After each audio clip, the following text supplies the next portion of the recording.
The Harringtons arrived at the mansion as the sun dipped behind twisted iron gates, casting long, skeletal shadows across the cracked cobblestones. The house, abandoned for decades, seemed to breathe beneath the fog, every shuttered window like a watching eye. Evelyn and Lillian, twins inseparable in life and curiosity, clutched each other's hands, feeling a pulse of unease in the chill air.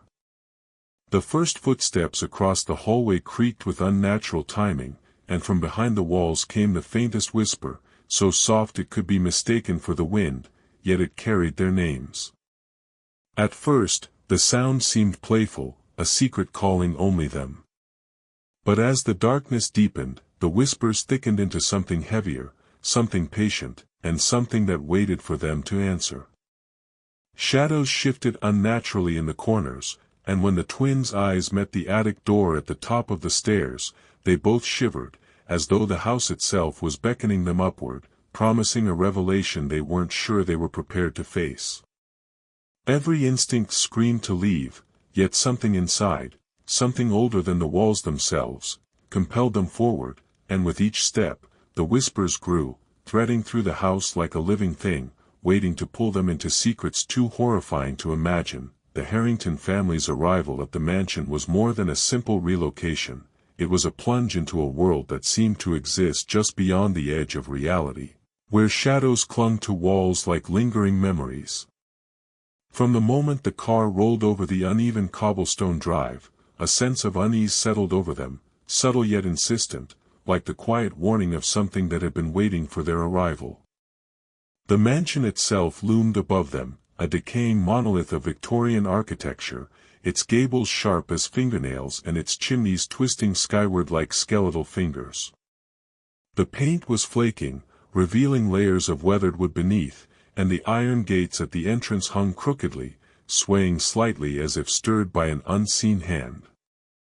Every aspect of the house seemed to carry a history heavy with whispers of the past, and the longer they stared, the more it felt alive, as though it exhaled with every gust of wind. Inside, the floors creaked underfoot with a rhythm that was almost conversational, a slow, deliberate cadence that seemed to echo their own hesitant movements. The air smelled of damp wood, old paper, and something faintly metallic that neither mother nor father could place. The twins, Evelyn and Lillian, were immediately drawn to the corners where shadows pooled, tilting their heads as if expecting the darkness to respond. Their laughter, a nervous sound, bounced back at them from the empty rooms, muffled and strange, almost as if the house was replaying it, mocking them in some subtle, unseen way. Their father ran his fingers along the ornate banisters, noting the carved figures of cherubs and grotesques whose eyes seemed unnervingly lifelike, as though they had been sculpted with the purpose of watching every move they made. The mother, holding a worn leather bag close to her chest, tried to reassure herself as much as the children, speaking in gentle tones that didn't quite reach the echoes of unease that had begun to gather in the corners of the hall. Even the furniture, draped in thick sheets, seemed to lean and sag, waiting for them to touch it, to disturb the delicate balance of neglect that the house had maintained for years. Outside, the wind pressed against the walls and rattled the window panes, carrying with it the faintest hint of voices, though there was no one for miles, no village, no passing car, nothing but the distant cry of a crow, which sounded unnaturally close, almost within the house itself, as though the world outside had already folded itself into the mansion's strange, oppressive atmosphere, wrapping the Harringtons in a tension that clung to their skin and whispered that nothing about this place was ordinary. The moment Evelyn and Lillian wandered through the labyrinthine corridors of the mansion, their curiosity led them to a narrow staircase tucked behind a sagging tapestry, a passage that seemed almost hidden from sight. Each step creaked under their weight, echoing through the hollow spaces of the house as though the walls themselves were listening. At the top, a small door, warped with age and covered in layers of dust, resisted their touch, groaning faintly as they pushed it open. Beyond it lay the attic, a room suspended in time, filled with the ghosts of forgotten years. The air was thick with the scent of mildew and old cedar, mingled with something sharper, metallic, a tang that made the twins wrinkle their noses and pull their sleeves over their hands. Sunlight pierced through cracks in the roof, falling in jagged patterns on the floorboards and illuminating the motes of dust that danced like tiny spirits in the beams. Their eyes fell on shelves stacked with brittle books, their covers cracked and faded, journals with curled pages that bore the scrawled handwriting of someone long gone, each word a relic of thoughts no one had read for decades. In one corner, toys, wooden soldiers with chipped paint, porcelain dolls whose eyes had dulled with age, stood in eerie, frozen poses, as if waiting for children who would never return to play. Evelyn picked up a journal, its leather cover cold and slightly damp, and ran her fingers over the etched initials, tracing them with an almost instinctive reverence, while Lillian's gaze drifted to a small music box tucked beneath a pile of yellowed newspapers. When she wound it, a soft, tinny melody floated into the air, and for a moment, the attic seemed less like a forgotten storage space and more like a vessel holding memories, each object a shard of someone's life. The twins whispered to one another, voices hushed, knowing instinctively that they had stumbled upon a room that the house had kept secret, a place untouched by time yet brimming with remnants of the past. As they moved deeper into the attic, their shadows stretched unnaturally along the walls, and a cold draft slipped between the floorboards, brushing against their necks and carrying with it the faintest whisper, almost imperceptible, like the sigh of a distant presence. Evelyn opened another book and found a sketch of the mansion itself, but with additions that made no sense, doors that didn't exist, hallways twisting impossibly, windows peering into rooms that were never there. Lillian shivered as the hair on her arms rose, feeling the attic breathe around them, alive in a way that made the dust swirl unnaturally, like tiny phantoms dancing in the corners of their vision. Each discovery seemed to pull them further into a web of secrets, as though the mansion itself had been waiting, holding its breath, for the twins to awaken something that had been sleeping in the shadows for far too long. It started as the faintest sound, a murmur carried on the draft that snaked through the hallways of the mansion, barely audible over the soft creak of the floorboards. Evelyn and Lillian were the first to notice it, lying awake in their shared bedroom as the house settled into the long, oppressive night. At first, they thought it was the wind, brushing through the broken shutters or rattling loose panes, but the sound was too deliberate, too patterned. It was a whisper, soft and coaxing, almost seductive in its insistence, and it carried their names, Evelyn. Lillian, drawn out in a tone that was neither kind nor cruel, simply patient, as though the house itself were attempting to communicate. Their eyes met in the darkness, pupils wide with a mixture of fear and curiosity, and neither could deny that the sound had come from somewhere impossible, somewhere behind the walls themselves, yet it seemed to hover just beyond the edge of hearing. They clutched each other's hands beneath the blankets, hearts thudding violently, and yet the whisper persisted, ebbing and flowing like a tide, growing clearer with each passing moment. It was not merely sound, it carried a weight, an intent, and though they could not yet understand the words, a sense of being observed, of being summoned, crawled over their skin. In the days that followed, the whispers became more frequent, appearing not only at night but in the still moments of the day when the mansion seemed to hold its breath. Objects would tremble slightly in response, doors would creak as though acknowledging some unseen presence, and the twins could almost swear that shadows shifted against the corners of their vision in deliberate patterns, forming shapes just out of focus. Evelyn began to speak of hearing more than just her own name, fragments of sentences that hinted at secrets buried long ago, at stories of sorrow, anger, and vengeance that the house had stored in its walls. Lillian, initially skeptical, felt it too, a prickling in the back of her neck whenever she entered certain rooms, as though the very boards beneath her feet were alive and whispering amongst themselves. Their father began to notice it as well, dismissing it at first, but eventually, the whispers penetrated his thoughts too, sneaking into quiet moments and making his skin crawl. Even the mother, ever rational, admitted to a creeping unease when she imagined footsteps echoing behind her in empty hallways. The whispers were patient, deliberate, as if they had waited for the Harringtons to arrive, their presence a slow, invisible hand probing for fear, for attention, for surrender. They were not random noises, they were an invitation, a call, and with every repetition, the mansion seemed to stretch and pulse, waiting for the twins to respond, to step further into the darkness that had been quietly creeping around them from the moment they first crossed the threshold. At first, the mother dismissed the whispers as nothing more than imagination, the product of two young minds overstimulated by a new, strange environment. She told herself that Evelyn and Lillian were simply spooked by the house's age, its peeling wallpaper, and the endless corridors that seemed to stretch into shadows with no end. Yet, as days passed, it became impossible to ignore the growing tension that pressed on every corner of the mansion, like the walls themselves were closing in. Their father, once confident and unshakable, began to notice subtle changes in the household, in the children, and, most disturbingly, in himself. It began with small things, a door left slightly ajar that he was certain he had closed, the faint echo of voices when no one else was near, a sudden chill that lingered even when the air was warm. At night, when the family gathered in the parlor, the father would hear fragments of words slipping through the cracks of the walls, almost forming sentences that made no sense yet somehow seemed meant for him. He tried to rationalize it, blaming drafts, old plumbing, or fatigue, but the feeling of being watched, of being assessed by something invisible, only intensified.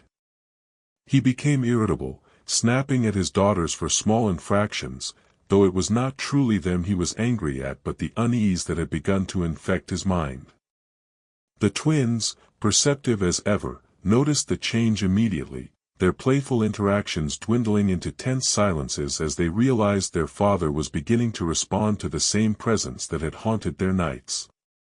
Shadows no longer lingered only in corners, they seemed to stretch across the hallways, following him, waiting for a slip of concentration, a sigh, a hesitant glance.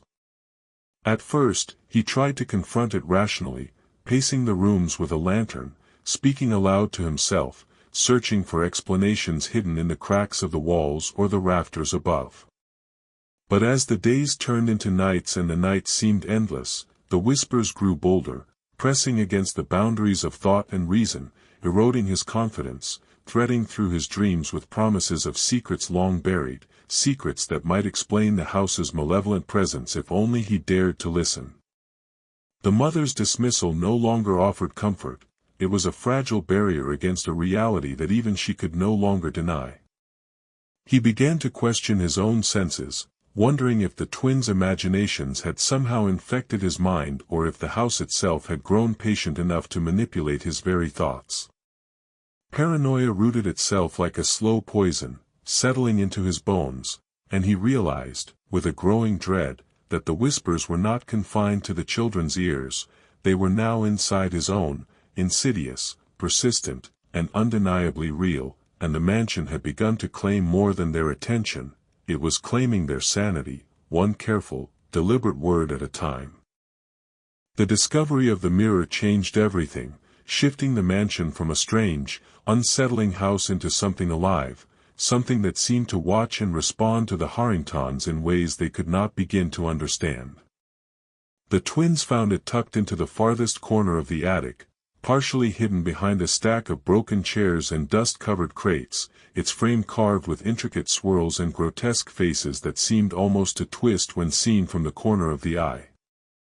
The glass itself was cloudy with age, yet when Evelyn and Lillian leaned closer, they caught the faintest reflection of movement, not their own, but something darker, shadowy, shifting just beneath the surface of the glass.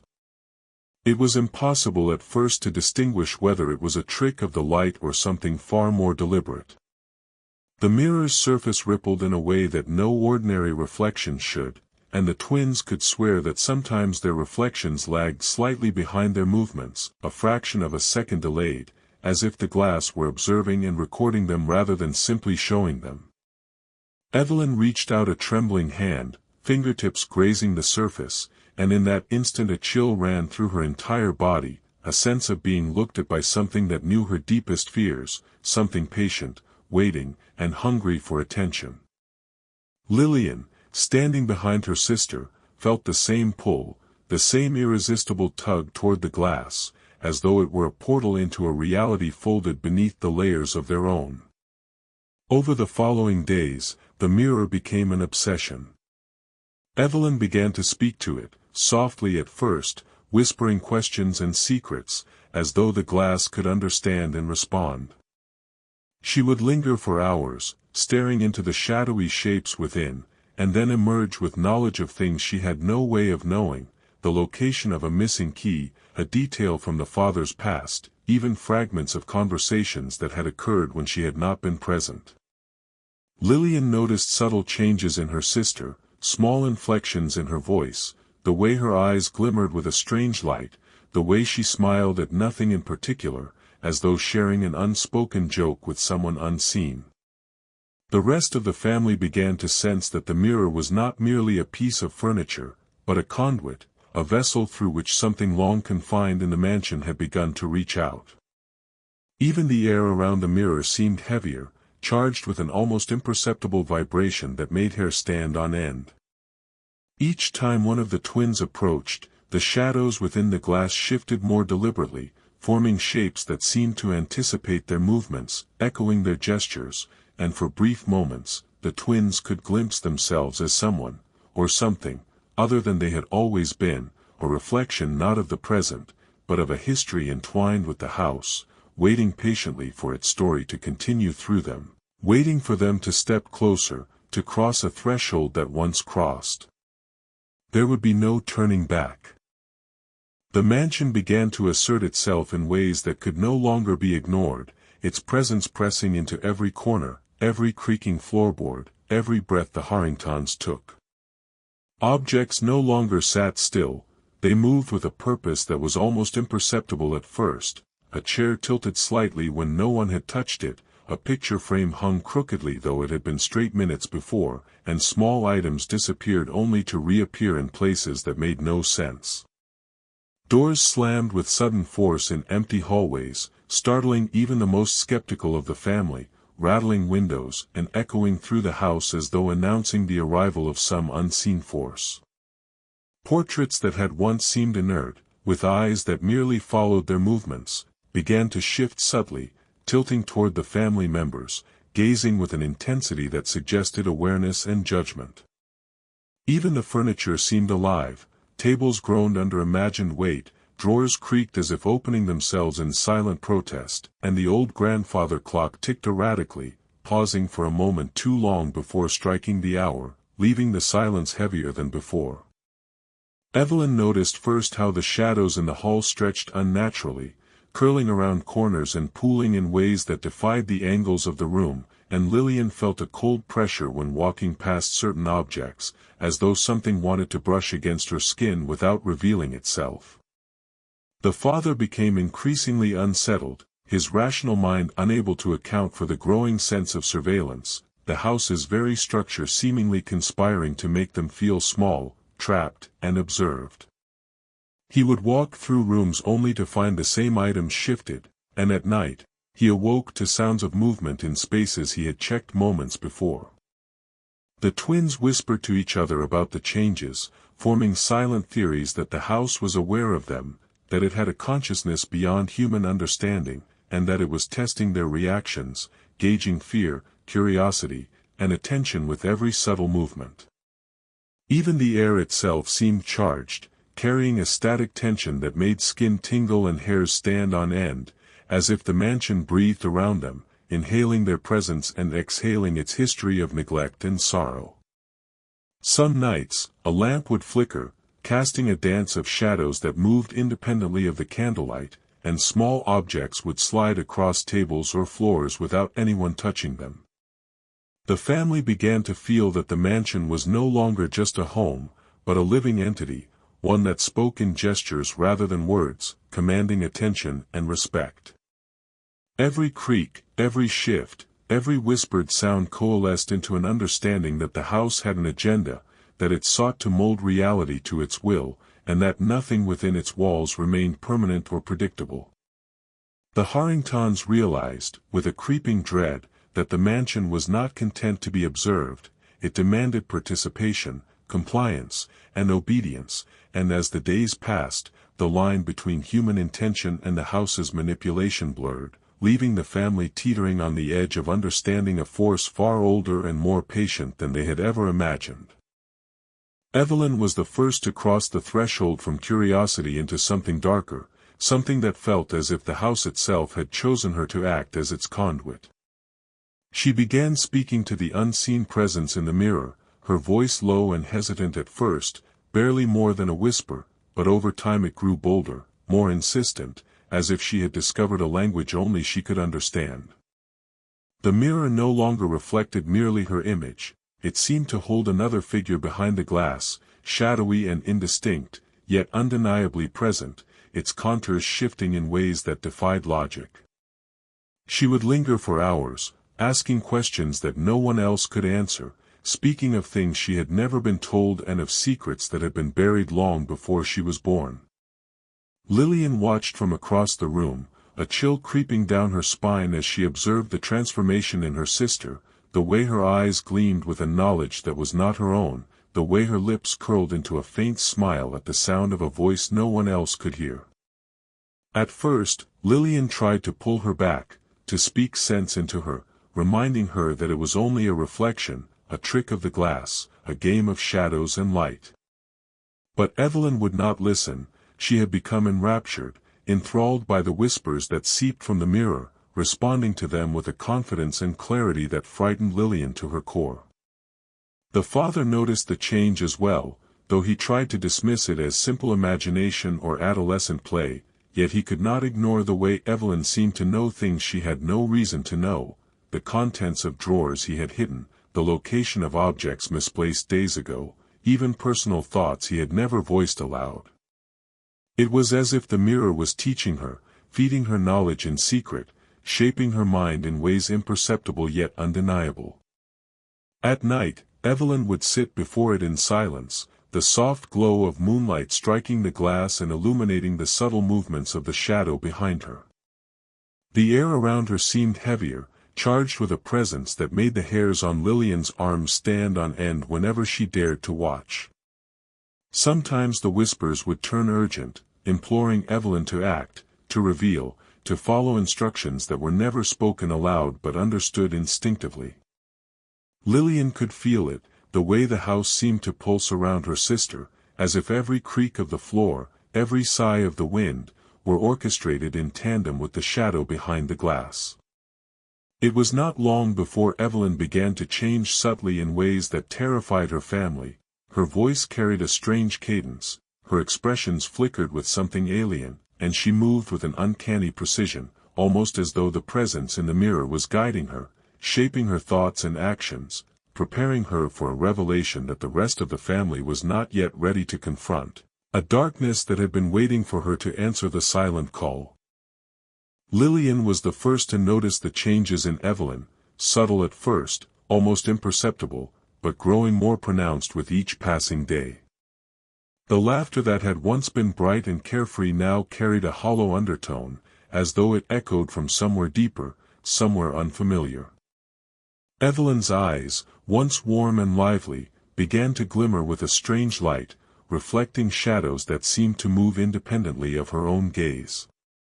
Her voice, too, shifted, carrying a cadence that was measured and deliberate, a rhythm that suggested she was listening to someone else, someone invisible, who whispered instructions she alone could understand.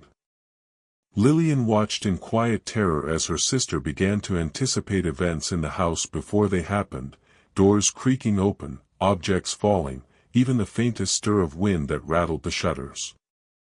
Evelyn would speak of things she could not have known, details of conversations that had occurred when she wasn't present, fragments of thoughts and emotions belonging to others, as if the mansion itself were feeding her information through some dark conduit.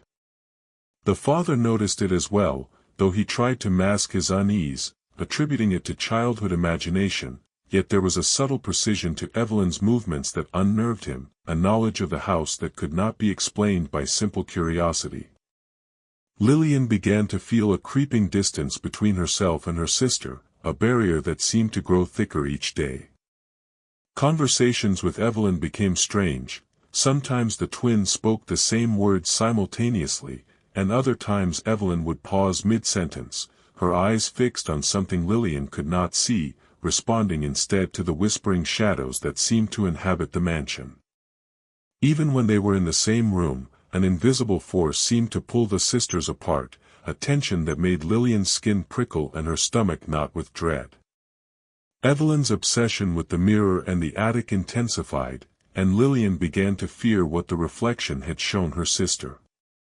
There were moments when Evelyn would laugh softly, her lips curved in a smile that did not reach her eyes, speaking in tones that suggested she was sharing secrets with someone unseen, someone who had been waiting for decades to reclaim what was theirs. The shadows in the corners seemed to react to her presence, shifting and stretching toward her as if drawn by an unseen magnet, and the house itself seemed to lean closer, listening, watching, molding her in its will.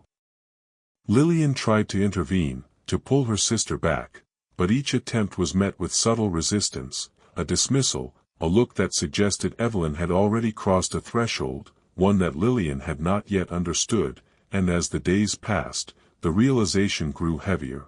Her sister was no longer entirely herself.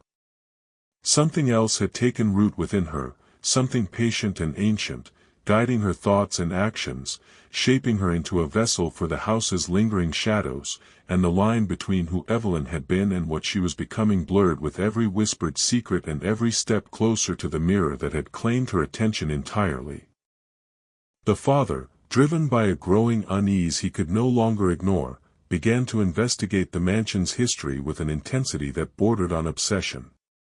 Late nights were spent poring over yellowed newspapers, faded letters, and brittle documents in the local archives, tracing the property's lineage back through decades of neglect and mystery. What he uncovered filled him with a cold dread that gnawed at the edges of his reason. The mansion had belonged to a long line of owners, each more secretive and reclusive than the last, and accounts hinted at disappearances, unexplained deaths, and neighbors who whispered in hushed tones about strange lights and sounds emanating from the house. There were mentions of children vanishing without a trace, of servants who left abruptly or refused to speak of certain rooms, and of doors that were sealed for decades with no explanation recorded in any official document. Every revelation seemed to carry a pattern, a thread connecting the people who had lived here to some invisible, malevolent force. Even more disturbing were the journal entries he found tucked in the public library's rare collections, handwritten notes from former residents that described shadows moving independently, whispers coming from walls, and mirrors that reflected impossible shapes. The tone of the writing shifted from curiosity to fear, then to outright terror, as if the authors had been slowly consumed by whatever force lingered in the mansion. Some passages ended mid-sentence, pages ripped or burned, suggesting a desperate attempt to hide what had been witnessed. The father felt a growing weight in his chest, a tightness that mirrored the oppressive atmosphere of the house itself, as he began to understand that the mansion had never been merely a building, it had been a trap, a vessel for something older than anyone could have imagined, something that had been lying in wait for new inhabitants to awaken it. He realized with chilling clarity that the disappearance of previous occupants was not mere coincidence, but the deliberate work of the mansion's unseen will, and that the Harringtons, by moving in, had unknowingly stepped into a cycle that had claimed countless lives before them. Nights became longer and heavier, as he traced the architectural changes over the decades, hidden doors, sealed staircases, and attics that had been walled off, all suggesting that the house had been designed to contain, manipulate, and conceal. The deeper he delved, the more the present seemed to bleed into the past. Shadows in the hallways felt less like coincidences and more like echoes, a residual memory of those who had vanished, waiting for the next family to enter and continue the story. His mind raced with questions he could not answer. What had caused the previous residents to disappear? Were they taken, consumed, or transformed by the mansion. And most terrifyingly, what did that mean for the family he had brought here, for the twins who seemed to have already caught the attention of something that had been waiting patiently for decades, its presence dormant until their arrival, its hunger growing stronger with every passing hour. The whispers had grown louder, no longer confined to the walls or the attic, but seeping into every corner of the mansion, threading through the hallways, and settling into the minds of the Harringtons with an unrelenting persistence. They were no longer merely faint murmurs, they carried meaning, urging the twins to act, to unlock doors, to touch objects, to explore rooms that had long been sealed off. Each time Evelyn approached the mirror, the whispers intensified, coaxing her with a voice that was both familiar and alien, promising secrets that could only be revealed if she listened closely enough, if she obeyed. Lillian felt the pull too, a subtle tug at the edges of her consciousness, a gentle pressure that made her heart pound and her thoughts falter. The house seemed alive with intent, responding to their movements, bending reality around them with a patience that was both terrifying and meticulous. The shadows shifted deliberately, sometimes forming shapes that resembled faces, hands, or indistinct figures, always just beyond the reach of recognition, teasing the twins into believing they could communicate with what lay hidden. As the days passed, the whispers revealed more than names, they spoke of past tragedies, of lives lost and secrets buried in the foundation of the house, of hidden chambers and objects that had been left untouched for decades. Evelyn began acting on the whispers, moving through the mansion with a confidence that was unnatural for a child, opening doors that should have remained locked, uncovering small relics of the house's dark history. Lillian watched with growing horror as her sister became a vessel for something ancient, her every action guided by the unseen force that had been waiting for them.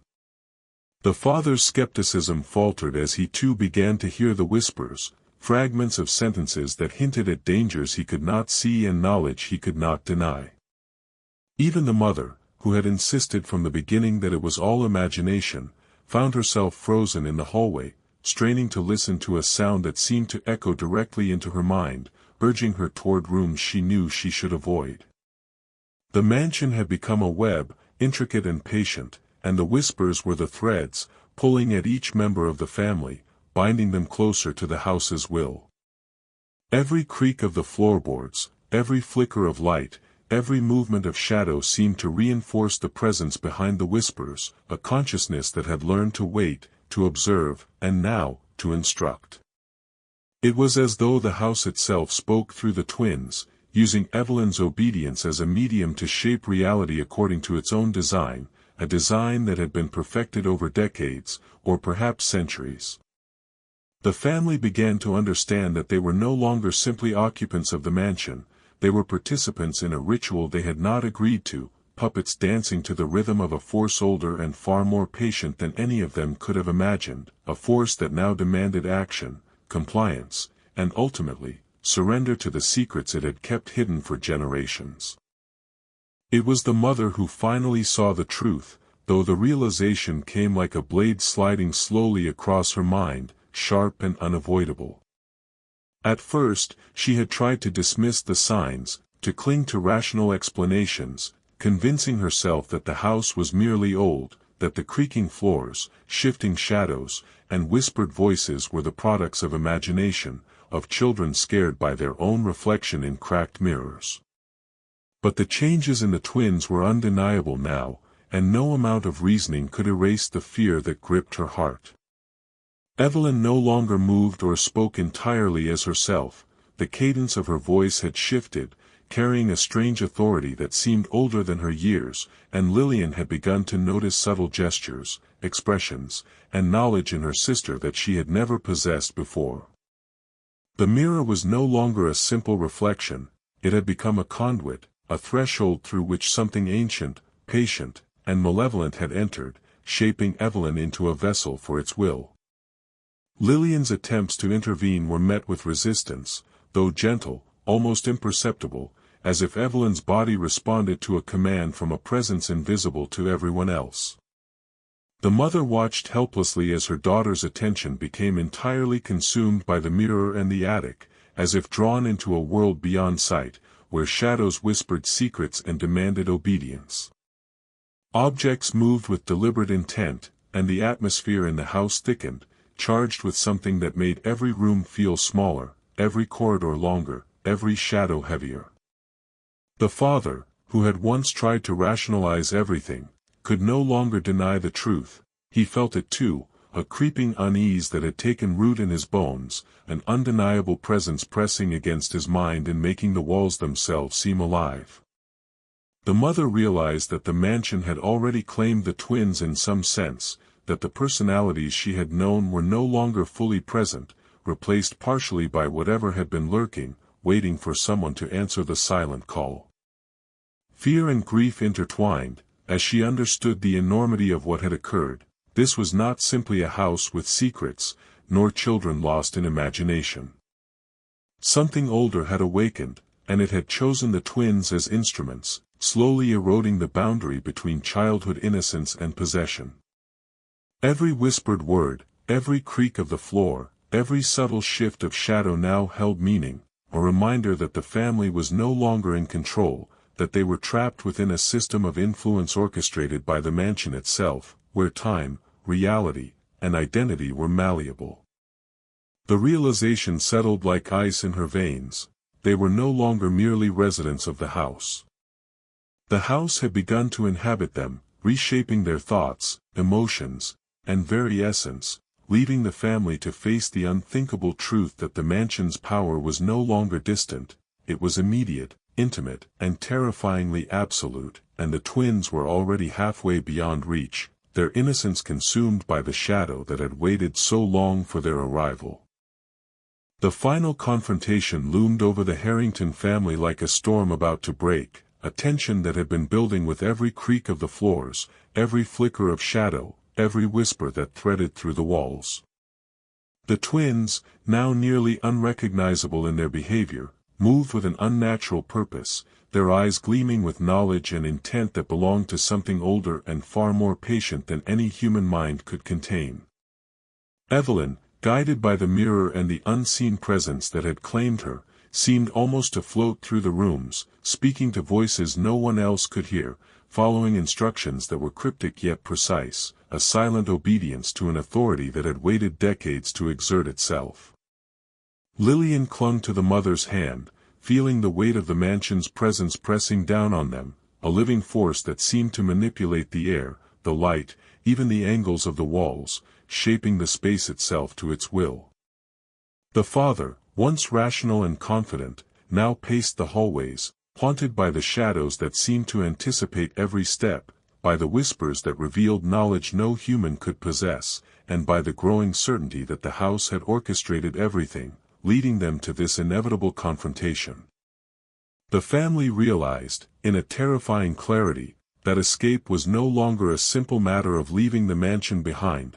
The house had infiltrated their minds, tethered their awareness, and ensured that wherever they went, its influence would follow.